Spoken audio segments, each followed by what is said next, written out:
Sir మీ పేరు? ఇక్కడ భీమశంకర శాస్త్రి అంటారు, ముష్టి భీమశంకర శాస్త్రి. ఇక్కడ ప్రధాన వేదపారాయణదారుగా ఇక్కడ అమ్మవారి యొక్క ఆలయం. యాత్ర కూడా ఉందని చెప్పారు. అది ఎక్కడి నుంచి ప్రారంభం, ఎక్కడి నుంచి ఎండ్ అవుతుంది? రథయాత్ర, శోభాయాత్ర. రథయాత్ర అంటే అమ్మవారిని ఎన్ని రకములైనటువంటి ఉపకరణముల ద్వారా దర్శించలేనటువంటి బుద్ధులు కానీ బాలురు కానీ ఎవరైతే ఉంటారో రథస్థాం మహాలక్ష్మీం దృష్ట్వా అంటారు శాస్త్రంలో. అంటే రథంలో ఉన్నటువంటి అమ్మవారిని దర్శిస్తే సకల ఐశ్వర్యములు కలుగుతాయి.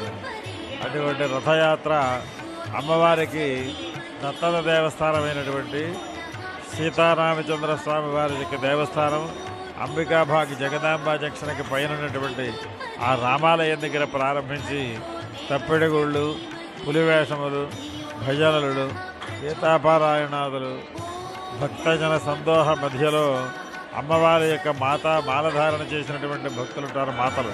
ఆ మాతలందరితో కూడా అమ్మవారికి సేవ చేస్తూ వాటిలన్నిటితో పాటుగా సీతారామచంద్ర స్వామి వారి దగ్గర దేవస్థానం దగ్గర ప్రారంభించినటువంటి ఊరేగింపు అమ్మవారి దేవస్థానం దగ్గరికి తీసుకురావడం, మధ్యలో ఉండబడినటువంటి సమస్తమైనటువంటి ప్రజానీకం కూడా ఆ రథయాత్రను చూచి దర్శిస్తారు.